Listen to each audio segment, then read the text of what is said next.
My sister looked me dead in the eye on her wedding day and said, "Can you keep Maisie in the back during the ceremony?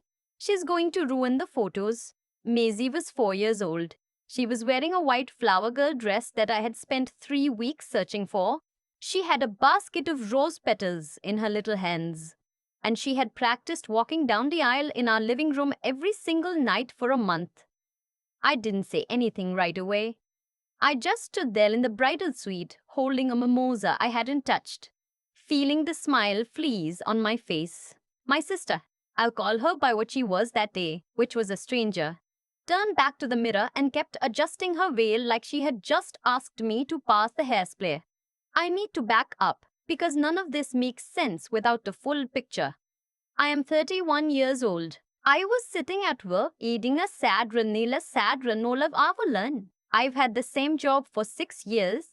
I own a small house and I budget carefully because I learned early that no one else in my family would.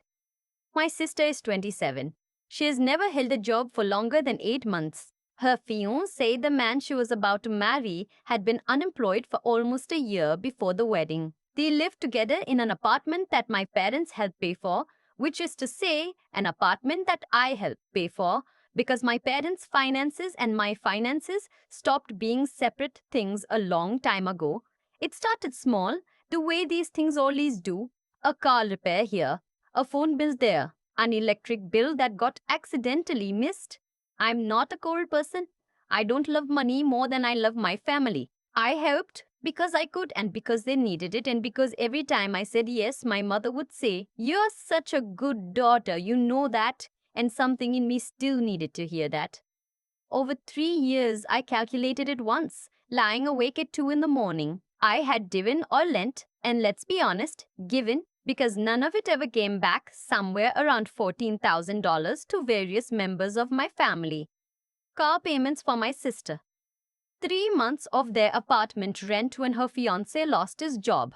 My parents' property taxes 1 year when they came up short. A new washer and dryer for my parents' house because theirs broke and they couldn't afford to replace it, and they mentioned it every single time I visited until I just did it.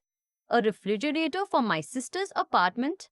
I am not listing these things to make myself sound generous. I'm listing them because I need you to understand what I walked into that wedding carrying. Invisibly, behind my smile, the wedding itself was supposed to be modest. That was the word my mother used. Modest. 250 guests is not modest by any definition I know, but I did not say that out loud. My sister had picked a venue that cost $8,000 to rent for the day. She had a florist, a DJ, a caterer, a photographer, and a videographer. She had a custom cake from a bakery downtown that ran $1,200. She had bridesmaid dresses in a specific shade of dusty rose that cost each of us $340 before alterations. I was the maid of honor.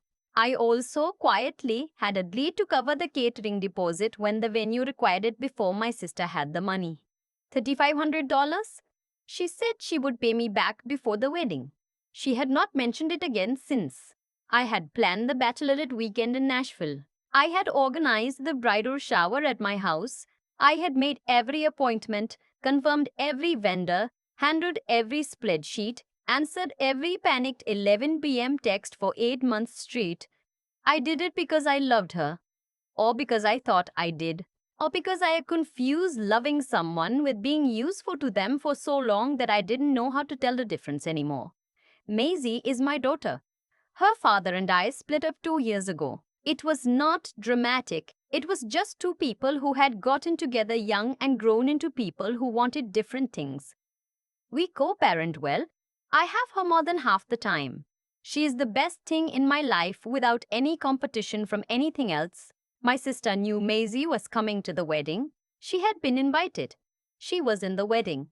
That had been the plan since the engagement. My sister had personally asked her to be a flower girl, had knelt down to Maisie's level at Christmas dinner and said, "Do you want to be in my wedding?" And Maisie had said yes so fast she nearly fell over. So when my sister said what she said in that bridal suite about keeping Maisie in the back during the ceremony, I felt something shift inside me. Not break. Shift. Like something that had been slightly off for a very long time had finally moved into a position where I could see it clearly. What do you mean? I asked. She shrugged, still looking at the mirror. I just mean she's kind of unpredictable. What if she gets fussy during the vows? I don't want crying on the video. She's 4, I said. She's been practicing. I know, but. She tilted her head. You know how she gets? I didn't know how she got actually. Maisie is a remarkably calm kid. She sits through movies. She sits through church when we go. She sat through my cousin's 3-hour graduation ceremony last spring without a single complaint. Maisie is a flower girl, I said. She has a job in this wedding. My sister finally turned around. I'm not saying she can't come. I'm just saying maybe she sits with you during the actual ceremony and does the petals at the rehearsal dinner photos or something. It'll be fine. She's little, she won't care. She said it the way people say things when they've already decided and are just waiting for you to agree. I looked at my sister. I looked at this woman who I had spent the last 8 months helping stitch this day together, who I had spent $14,000 supporting in the years leading up to it, who had personally invited my daughter to stand at the front of a church in a white dress with rose petals. And I made a decision. I didn't make a scene. I want to be clear about that. I am not a dramatic person. I said, I need a few minutes, and I walked out of the bridal suite and I found a quiet corner of the venue near the coat check and I called the caterer. I want to explain what happened next carefully, because it is the part that people will misunderstand if I am not precise. The catering deposit, the $3,500 I had paid 6 months earlier, the money my sister had promised to reimburse before the wedding and had not. It was paid on my credit card. The venue contract for catering had been signed with my name on it as the guarantor, because at the time my sister didn't have the credit history they required. I was listed as the responsible party for the balance.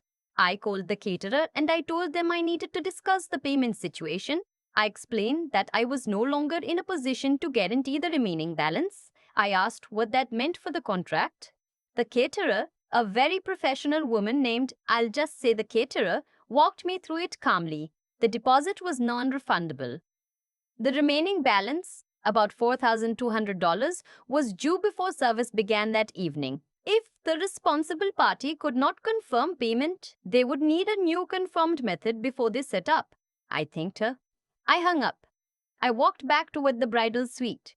My mother found me in the hallway. There you are, she said, the way she always says it, like my existence is something that requires periodic confirmation. Are you okay? You look pale. I'm fine, I said. I need to talk to you and her together.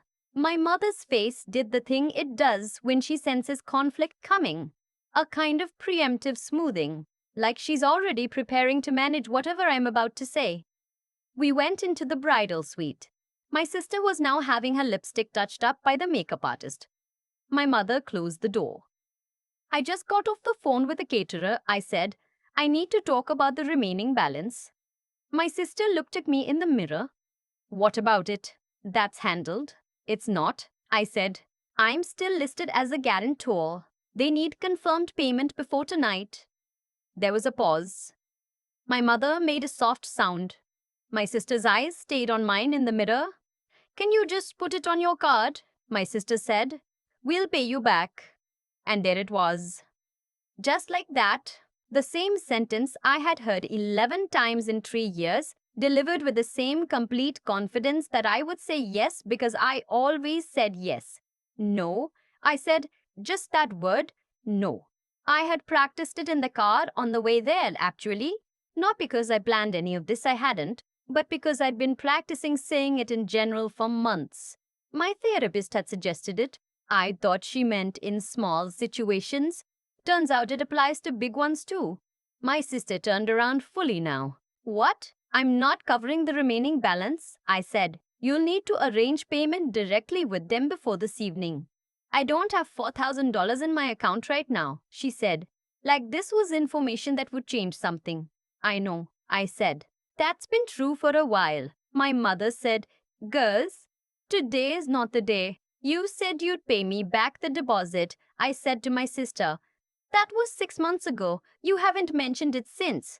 That was $3,500. I have $14,000 over 3 years that never came back. I'm not doing this anymore. The makeup artist had stopped working. She was looking at the ceiling with the focused expression of a professional who very badly wanted to be somewhere else. My sister stood up. So you're doing this now? On my wedding day? I'm not doing anything, I said. I'm telling you that I can't keep covering things. That's not something I did today. That's something I've been not doing for 8 months while pretending otherwise. I cannot believe you, she said. I cannot believe you would pull this on the one day. You told me to put my daughter in the back, I said. She's 4. She's been practicing. My sister's mouth opened and closed. You asked her yourself, I said, at Christmas. She said yes. She's been talking about it for months. And this morning you told me to hide her because you were worried about the photos. That's not what I said. It's what you meant. My mother put her hand on my arm. Sweetheart, let's just get through today and we can talk about all of this.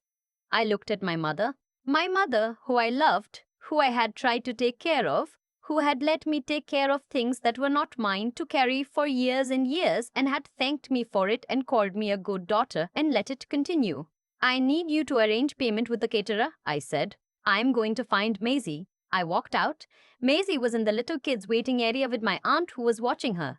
She had her basket of rose petals. She was counting them one by one, very seriously, whispering numbers under her breath. I sat down next to her. She looked up at me. Mama, she said, I have 42 petals. Do you think that's enough? I think that's perfect, I said. We sat there quietly for a minute while I got my breathing back to normal. Am I still throwing them? She asked. Yes, I said. You're walking right down the middle and you're throwing every single one. She nodded, satisfied. Went back to counting. Here is what happened with the caterer. My sister called my mother in a panic. My mother called my father. My father had to make 3 phone calls before he reached his brother, my uncle, who agreed to put the remaining balance on his credit card to keep things moving. It created a family debt that I am sure is still being sorted out. I don't know the details because I have not asked. The ceremony happened. Maisie walked down the aisle. She threw her petals. She was so careful and so serious about it, placing them in a deliberate path, glancing up to make sure she was doing it right, and several people in the pews made soft sounds of delight. One woman near the front actually pressed her hand to her chest. My sister did not look at her. I sat in the front row and watched my daughter do her job, and I felt something that I can only describe as a kind of grief and a kind of relief at the same time, which is a strange combination to carry during a wedding. The reception was fine. I gave my maid of honor speech. I had written it months ago when I still believed the day was going to feel different than it did. It was a good speech. People laughed in the right places. My sister cried a little. I meant some of it. My brother-in-law's parents were there. I hadn't spent much time with them before, but his mother found me during cocktail hour and said, "You must be the sister. We've heard so much about you." She was warm, genuinely warm. The kind of warmth that comes from a life where people were kind to each other as a baseline. It made me feel the contrast in a way I hadn't expected. My father found me near the end of the night. He looked tired. He had my father's eyes and my father's way of standing, slightly turned like he's always halfway ready to leave. Your mother is upset, he said. I know, I said. You put us in a bad spot today. I looked at him for a long moment. My father, who I had bought a refrigerator for, who I had covered property taxes for, who had never once in all of it called me a good daughter. That had always been my mother's line. I've been in a bad spot for 3 years, I said. I'm trying to stop. He didn't say anything to that. Maisie fell asleep in the car on the way home, her basket of petals in her lap, still holding on to it even in sleep, the way kids hold on to things they care about. I drove home on the highway with the radio low and let myself feel all of it without trying to organize it into something manageable. 3 weeks after the wedding, my sister called me. I almost didn't answer. But I did, because I'm still working on things. She said she wanted to talk about what happened. I said okay. She said she had been thinking a lot, and she understood why I was upset about the money. I said thank you. She said she and her husband were going to set up a payment plan to start paying me back, starting with the catering deposit. I said that would mean a lot to me. Then she said, I want you to know. I wasn't trying to exclude Maisie. I was just stressed. I didn't argue with her about what she meant versus what she said. I have learned slowly that those conversations tend to go in circles. She was really good, I said. She counted 42 petals. There was a short silence. I know, my sister said. I saw the photos. She looked beautiful. It wasn't everything. It wasn't an apology for the years of taking, or for the way she'd said it in the mirror without even turning around, or for the assumption baked into the request that I would go along with it, because I always did. It wasn't enough, honestly, but it was something. And I have learned, or so slowly, that sometimes something is where you start. Maisie asked me last week when Auntie's next big party was going to be. Not for a while, buddy, I said. Okay, she said. I were to practice my walking anyway. She got up and walked very slowly and deliberately across the living room. Her hands held out like she was carrying something precious, watching her own feet. I watched her and thought, this is what I'm protecting. This right here. Not the money, not even the principal, but the simple fact of her taking up space without apologizing for it, moving through a room like she belongs there, which she does. I'm still her daughter. I'm still working on what that means in a family like mine. But I am also her mother. And that part I think I'm finally starting to get right.